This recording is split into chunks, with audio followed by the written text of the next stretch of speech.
She came by on a Wednesday night, same as she sometimes did, bottle of wine under one arm. That easy smile she's had since she was 12 years old.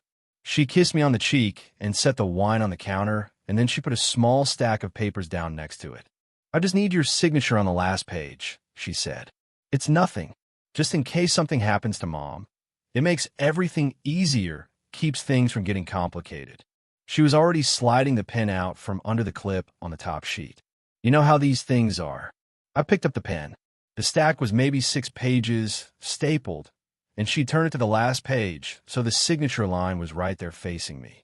I had the pen uncapped and the tip maybe an inch from the paper when my phone rang in the other room. "Go ahead," she said. "I've got to run anyway. Just leave it on the counter. I'll grab it tomorrow." By the time I came back from the other room, she was gone. The front door was still settling. The wine was on the counter, and the papers were next to it. Last page up, pen sitting across the signature line like she'd arranged it. I picked up the pen. Then I set it down. Then I turned back to page 1 and started reading. She was going to pick it up tomorrow. She was counting on me to have signed it by then. And I almost had. Nicole and I had always worked well together in the way that siblings do when they've divided the world without discussing it. I was the older one by 6 years, ran a small contracting business out of my truck, kept a tidy house, preferred a quiet evening to most alternatives. Nicole was the one who remembered birthdays without being reminded, who sent the group text that actually made people respond, who showed up at family things with something homemade and made everyone feel like the gathering had been her idea, even when it hadn't. She was easy to be around. She always had been. After Mom's stroke, 2 years ago, the division shifted a little but kept the same basic shape. Nicole handled the things that required showing up regularly. The medical appointments, the pharmacy runs, the bill paying, the twice-weekly visits that kept Mom from feeling like she'd been managed rather than loved. I handled the house itself. I rebuilt the front steps when they started pulling away from the foundation. I put a ramp at the front door the week Mom came home from the hospital. I've been up on her roof twice in the last 18 months, and I'd replumbed the bathroom sink in October. Neither of us had ever written any of this down. It just worked. Tuesday evening, she texted at 5:45.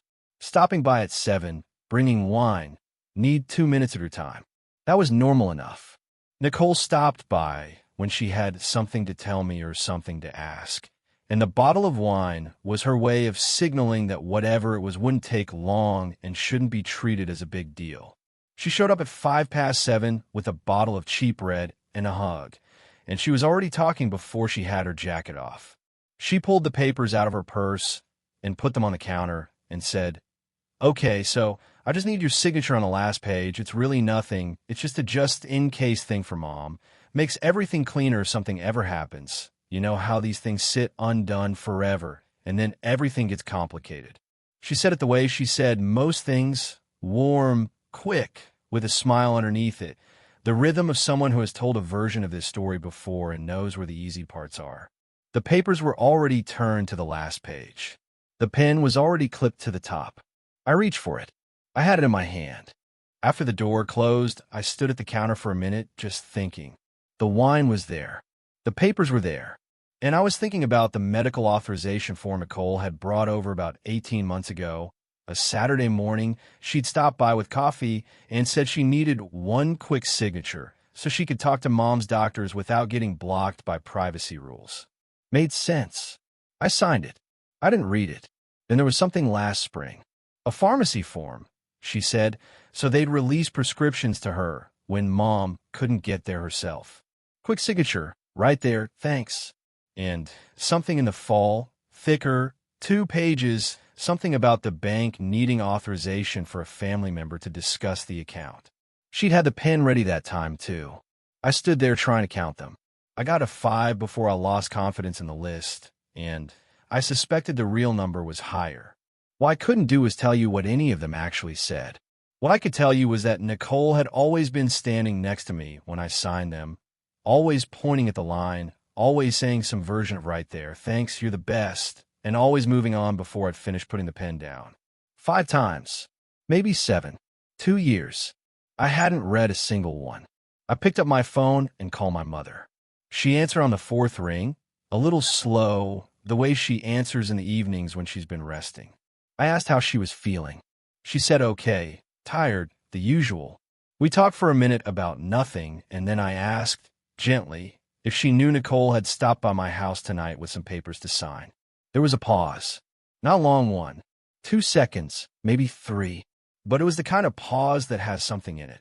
Papers, she said. No. She didn't mention anything like that to me.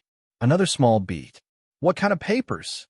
Nothing to worry about, I said. Just some stuff she's handling. I'll look at it, and we can talk Saturday. She said okay. She said to drive safe. She said she'd make the soup I liked. I set the phone down and looked at the stack of papers on my counter, still turned to the last page, pen resting across the signature line exactly where Nicole had left it. Then I turned back to page 1.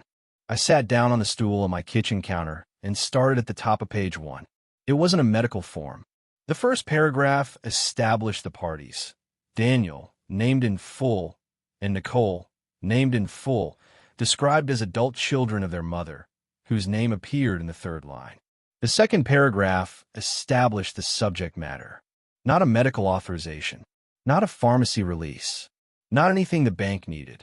It was a formal agreement regarding the disposition of their mother's estate. I read it again from the top, slower. The core of it was in the third paragraph. Daniel, my name, my full legal name, was agreeing to waive any claim to the family home, the house our parents had owned for 31 years, the house where I'd replaced the roof and rebuilt the front steps and installed the ramp that let my mother come home from the hospital. In exchange for this waiver, I would receive other considerations as outlined in Schedule A. There was no Schedule A attached. I read the whole thing a second time looking for it. It wasn't there. 6 pages and no schedule. I was waiving my claim to a house in exchange for considerations that existed on a page that didn't exist. The fourth paragraph was where my hands went still on the counter. It referenced decisions that had been discussed and agreed upon by all relevant family members at a meeting held in September. It referenced this meeting as the basis for the current agreement, as the context that made the terms reasonable and understood. I had no memory of a meeting in September.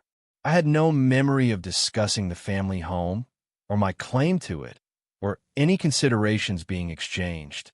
I thought about every time I'd seen Nicole in September. A birthday dinner for our mother early in the month. A Sunday, I'd help Mom with some boxes in the garage. A phone call about a plumbing question. No meeting. Nothing that resembled a meeting.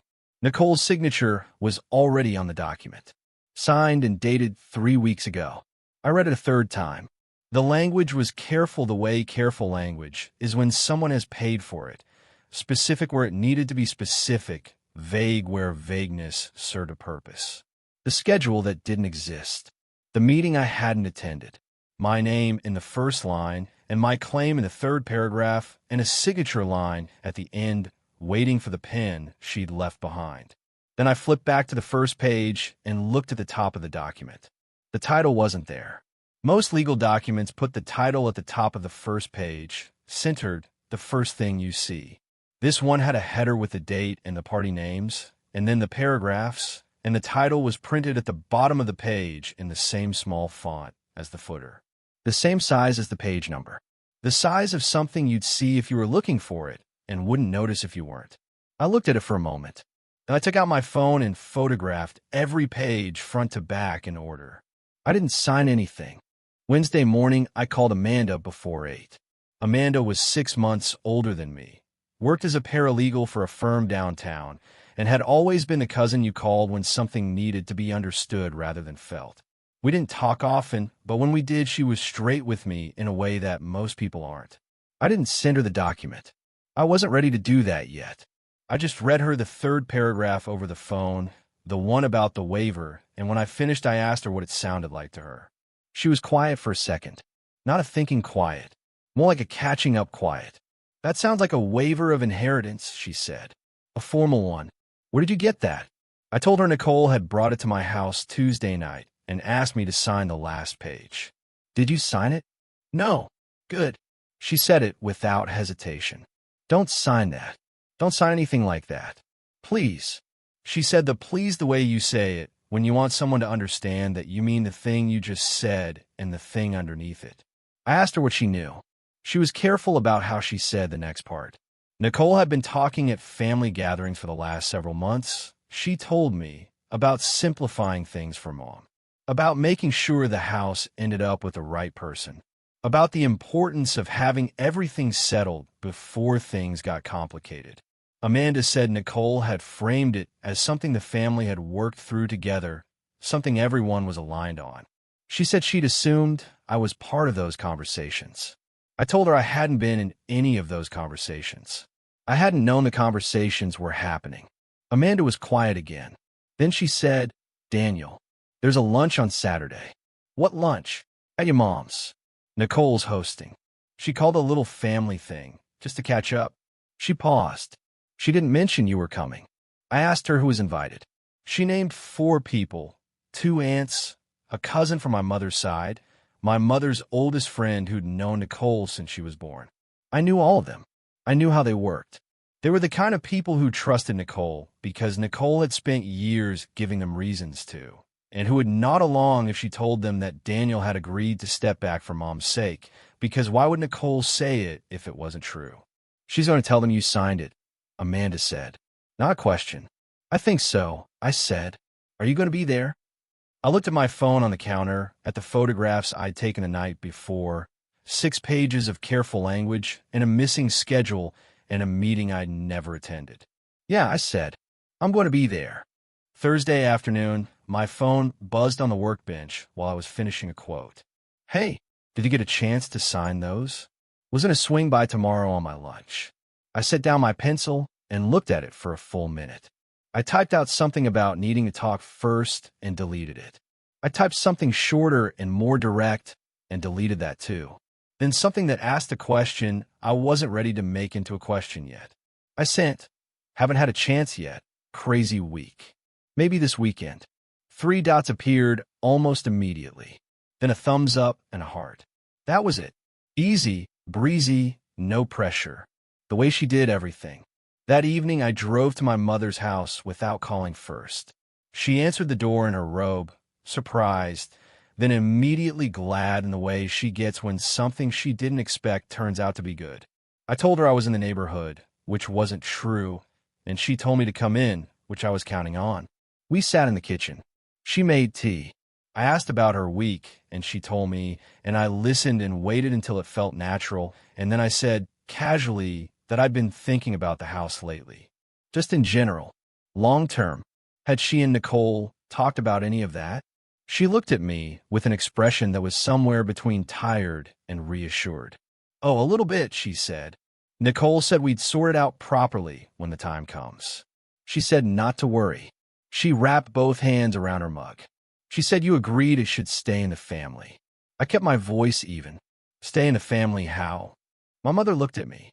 The reassurance shifted slightly, a small uncertainty moving through it. "I don't know exactly, honey." She said you two had worked it out, that you talked about it. She said it simply, without any sense that it should concern me, because Nicole had told her it was handled, and Nicole handling things had always been enough. I told her that was great, not to worry, the tea was good. I stayed another 40 minutes and drove home. I sat in my truck in the driveway with the engine off and the windows fogging slowly, and I thought about what kind of brother I was. The kind thing, the brotherly thing, was to call Nicole tomorrow and give her a chance to explain it privately. Give her a way out that didn't require an audience. She was still my sister. She'd brought wine on a Tuesday night and hugged me at the door, and she had spent 2 years showing up for our mother 3 times a week, and maybe there was something I didn't understand yet, some piece of this that changed the shape of it. But I thought about the title printed small at the bottom of page 1. I thought about Schedule A that wasn't attached. I thought about a meeting in September that I hadn't attended. I thought about 5 or 7 signatures on documents I'd never read, and Nicole's hand on my shoulder each time, pointing, saying right there, "Thanks, you're the best." And I thought about a Saturday lunch she hadn't invited me to, with 4 people in a room who would believe whatever she told them, and my name on a document she was going to say I'd already signed. I sat there for a long time. Then I went inside and set my alarm for Saturday morning. Friday morning, I sat in my truck in the parking lot of a diner and called a family law attorney. I found her through Amanda, who'd given me the name without asking too many questions, which was its own kind of answer. I told the attorney I had a document I wanted her to hear. She said, "Go ahead." I read her the third paragraph, the one about the waiver, and then the fourth, the one about the September meeting and the agreed-upon terms. Then I told her about Schedule A that wasn't there. She let me finish. Then she said, "That's a waiver of inheritance rights. Formal and intentional." She paused. The considerations line with no schedule attached. That's the kind of thing people sign when they don't realize they're giving up something for nothing. I asked her the direct question, if I had signed it, could it have been enforced? She said probably yes. She said it would depend on the state's standards around signatures and witnesses and the specific language, but that in general a signed document is a signed document. She said the burden would have been on me to prove fraud, and that proving fraud requires showing intent, and intent is difficult when someone can say it was a family matter handled informally and the schedule was just an oversight. I thanked her and booked a consultation for the following week and sat in the parking lot for a few minutes after I hung up. Then I went back to work and got through the day. Friday night, just after 9, Nicole texted, "Swinging by tomorrow morning to grab the papers. Good?" I looked at it for a moment. Then I typed, "I'll bring them to you. 3 dots. Then, I'm at Mom's tomorrow. Just come by here. We're doing lunch anyway. 12:30, smiley face." The punctuation did a lot of work in that message. The double question mark, the smiley face, the casual mention of a lunch she had not invited me to, offered now as if it had always been open, as if there was nothing unusual about me showing up to a gathering I hadn't known existed until Amanda told me. She was confident. That was the thing. She was still confident. I typed, "See you at 12:30. She sent back a thumbs up. I set my phone down and thought about what she was planning to say at that table before I walked through the door. She'd have a version ready. She always had a version ready. The question was whether the room would have already absorbed it by the time I got there, or whether I'd arrive before the story had finished settling. 12:30. I'd be there at 12:15. There were 4 cars in the driveway when I pulled up at 12:15. I sat in my truck for a moment, the manila envelope on the passenger seat, and then I picked it up and went inside. The house smelled like Nicole's pasta, the one with the sausage and the fresh basil she made when she wanted a room to feel warm and unhurried. She'd been planning this for longer than a week. I knew that now. My mother was in her chair in the living room, looking comfortable and glad, the way she looked when the house was full. 2 aunts on the couch, an older cousin near the window, Amanda in the armchair by the bookcase. Everyone with a drink, everyone relaxed, the comfortable noise of a family gathering that had been underway long enough to find its rhythm. Nicole was in the dining room, setting the table. She looked up when I came through the door and went still for half a second, just half before the smile came up. "Hey," she said. "I didn't know you were coming. I would have made more. I figured if we're doing a family lunch," I said, "family should be here." I hugged my mother. I said hello to the aunts, to the cousin, to Amanda, who met my eyes briefly and then looked at her drink. I sat down on the couch and put the manila envelope on the coffee table in front of me. Nicole watched me set it down. Then she went back to the table and finished with the plates. The next 20 minutes were normal. People asked about work, about the weather, about my mother's last checkup. Nicole brought food out in stages and kept the conversation moving the way she always did, easy and warm, never letting a silence sit long enough to become one. She was good at it. She'd always been good at it. We moved to the table. Plates were filled. Nicole was at the head closest to the kitchen. I was across from Amanda. I waited until everyone had settled, until forks were in hands and the first few bites had been taken and the room had reached the comfortable lull that comes just after a meal starts. Then I said, "Before we get too far into this, Nicole brought me something this week to sign, and I want to read it out loud so everyone's on the same page, since it affects everyone at this table." Nicole put her fork down. "Daniel." Her voice was sharp and quiet at the same time. This isn't the time. It's exactly the time, I said. I opened the envelope. I took out the document and turned to the first page and read the title out loud. The full title, the one printed small at the bottom of the page so it wouldn't catch your eye. Then I found a third paragraph and read it clearly at normal speed, the language about the waiver, my name, the family home, the considerations listed in a schedule that didn't exist. The table went quiet, not the polite quiet of people waiting for more information. The other kind. One of my aunts set her fork down. Amanda looked at the table. My mother said softly, "Wait, what is that?" I turned to her. "This is what Nicole asked me to sign Tuesday night," I said. "She told me it was just in case something happened to you. That would make things easier." My mother looked at Nicole. Nicole's hands were flat on the table. "Mom, it's not what it sounds like. It's about long-term planning. It's about making sure the house stays." "Nicole," I kept my voice level. "When was the family meeting where we agreed I would give up my share of this house?" She didn't answer. "There's a paragraph in here," I said, "that references a meeting in September. Decisions already discussed and agreed upon by all relevant family members." I looked at her. "When was that meeting?" "We talked about things in general terms," she said. "About the future. About what made sense." "With who?" I said. Silence. Amanda spoke without looking up. "Not with me," she said. I would have remembered. One of the aunts said, quietly, "Not with me either." Nicole was pale now. The warmth she'd built over 20 minutes of pasta and easy conversation had gone out of the room, and what was left was just the table and the document, and everyone looking at their plates. I looked at my sister for a moment. She was still my sister. That hadn't changed. I didn't say it like an accusation. I said it like something I needed her and everyone else to hear clearly. "I've signed things for you for 2 years without reading them," I said. "Because you're my sister and I trusted you, and you said it was nothing. This one I read." I put the document back in the envelope. "I'm not signing it. And from now on, anything involving Mom's affairs, you and I do together in writing with both of us present. Or it doesn't happen." My mother was crying quietly, not loudly, with her hands in her lap and her eyes down. The aunts were looking at their plates. Nicole didn't say anything. I set the envelope on the table beside me and picked up my fork. "Okay," I said. "Let's eat." Sunday morning my phone rang at 8:15. It was my Aunt Carol, my mother's older sister, the one who had known our family longer than any of us had known ourselves. She didn't open with small talk. She said she'd known for a while that something was off, that she'd noticed things over the last year. The way Nicole talked about the house at gatherings, the way she'd frame things as settled that hadn't been discussed, the careful way she'd position herself as the one who understood the full picture.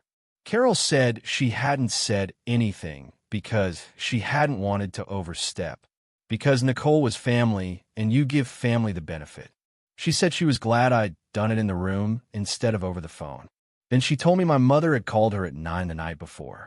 Not upset exactly, Carol said, but asking questions, careful, specific questions about paperwork Nicole had described as handled over the last 12 months.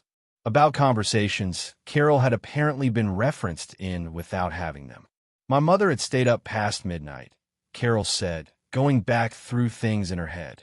I thanked her and sat with my coffee for a while after we hung up. Nicole's text came Sunday afternoon.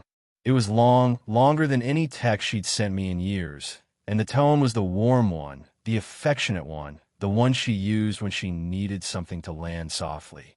She said the document was a rough draft, something she'd been working through with an advisor, never meant for me to sign as is. She said she should have walked me through it properly. She said she was sorry if it came across wrong, and that she'd never meant to blindside me, and that I knew how much she loved our family. I read it once and put my phone face down. The voicemail came Monday evening. The tone was different. She said I hadn't needed to make it a scene. She said she was embarrassed in front of people she'd known her whole life over something that was still in draft form. She said I could have called her, that there were better ways to handle things, that what I'd done wasn't fair. I didn't reply to the voicemail either. The following Saturday, Amanda came with me to my mother's house, and we sat at the kitchen table with 2 years of documents spread between us. My mother had pulled everything she could find from the file box in the hall closet, every paper Nicole had brought her, everything she'd signed with Nicole standing next to her saying right there, "It's fine, it's handled." Most of them were what they appear to be: medical forms, pharmacy authorizations, account access documents. Routine. 3 were not.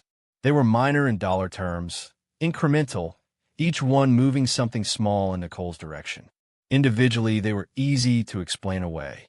Together, they pointed the same direction the waiver had pointed, like the early marks on a road someone was planning to finish later. My mother sat quietly while Amanda walked her through each one. She didn't cry this time. She just listened with her glasses on and her hands folded on the table, the way she sat when something required her full attention. When Amanda finished, my mother was quiet for a moment. Then she looked at me.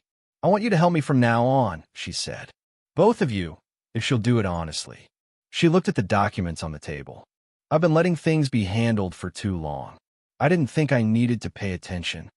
She said it without self-pity, just plainly. "I should have paid attention. I told her we'd put things in place. New signatures required, nothing unilateral, both of us present for anything significant." She nodded. On the drive home, I thought about Nicole's voicemail. The way she'd said, I hadn't needed to make it a scene. As if the scene had been my choice, my creation, something I'd brought into the room, rather than something that had been building in her paperwork for 2 years waiting for me to sign the last page. I didn't know yet whether she'd accept the smaller role, whether she'd come back around and agree to the new terms, or whether she'd decide that a version of the family where she couldn't operate freely wasn't one she wanted to participate in. I thought she probably hadn't decided yet either. A year later, the paperwork looks different. Everything goes through both of us now. My name and Nicole's name sit side by side on every document that matters, and neither of us can move anything forward without the other one signing off. It's slower. It's deliberate. It's the way it should have been from the start. I read everything now, every page, every line, not quickly, not the way I used to when I trusted the person handing it to me more than the paper itself. My mother does the same. She sits at the kitchen table with her glasses on and takes her time. The house is still in her name. Nothing changed there. She says she sleeps better knowing that, and I believe her. Nicole is still around. She comes by to see Mom, just not as often. When we're in the same room, we're polite. We talk about practical things. Appointments. Bills. What needs to get done next? The warmth that used to sit underneath all of it is gone, and neither of us tries to pretend it isn't. What's left is something quieter, functional, careful. Amanda comes by most Sundays now. Dinner at my mother's, the same table, same routine, just with different weight to it. Sometimes we'll sit out back after and have a beer, talk about nothing important. She says things directly. She always has. That hasn't changed. There's a chair at the table now that feels like it belongs to her in a way it didn't before. The original document is still in my desk drawer. The one Nicole left on my counter. The one that almost got signed because I didn't think to read it the way it needed to be read. I didn't throw it out. I didn't shred it or hand it to a lawyer or keep it somewhere dramatic. It sits in a folder with a few other papers that matter for reasons that aren't obvious to anyone but me. I take it out sometimes, not to remind myself of what she tried to do, not to stay angry. It doesn't work like that anymore. I keep it because it fixed something in me that had been slightly off for a long time. For most of my life, I thought trust meant not looking too closely. That if someone loved you, the details would take care of themselves. That the fine print was for strangers. It isn't. A piece of paper doesn't change because of who hands it to you. I think about Nicole sometimes. The version of her that used to hug me in my kitchen and ask about my week like nothing else was sitting behind it. I don't know what she tells herself about what happened. I don't know what version of it she lives with. I hope she figures it out. But I'm not waiting for that. And I'm not signing anything while I wait. I still keep that document in the drawer, not because I need it anymore, but because I needed to learn what it was trying to teach me. Some things don't break all at once. They wait for you to sign them into place. I'm over at where silence ends. If someone you trusted handed you something important, would you read it? or trust them not to need to.